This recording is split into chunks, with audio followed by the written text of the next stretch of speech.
দর্শক, এই মুহূর্তে আমরা দেখছি ৪৭তম বিসিএস যে সকল পরীক্ষার্থীরা রয়েছেন তারা কিন্তু বেশ কয়েকদিন যাবতীয় কিন্তু তারা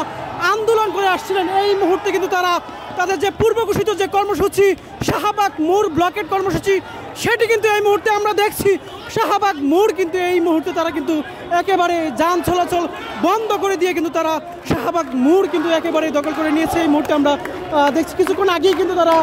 শাহবাগ থানার সামনে যে পুলিশের যে ব্যারিকেড ছিল সেটি কিন্তু তারা সরিয়ে দিয়ে কিন্তু এই মুহূর্তে তারা আমরা দেখছি শাহবাগ যে মোড় রয়েছে সেই মোড়ে কিন্তু তারা এই মুহূর্তে অবস্থান নিয়েছেন এবং একেবারেই কিন্তু তারা এই শাহবাগ মোড়ে অবস্থান নিয়ে যান চলাচল যেটি রয়েছে একেবারে কিন্তু তারা বন্ধ করে দিয়েছেন এবং শাহবাগ মোড় যে ব্লকেট কর্মসূচি তাদের সেটি কিন্তু এই মুহূর্তে আমরা দেখছি তারা শাহবাগ মোড়ে অবস্থান নিয়ে কিন্তু তারা তাদের যে ৪৭তম বিশেষ পরীক্ষার যে লিখিত পরীক্ষার যে সময় সেটি বৃদ্ধির দাবিতে তাদের যে আন্দোলন সেটি কিন্তু তারা এই মুহূর্তে চালিয়ে যাচ্ছে। তো এখন পর্যন্ত এই ছিল আমার কাছে ৪৭তম বিশেষ শিক্ষার্থীদের যে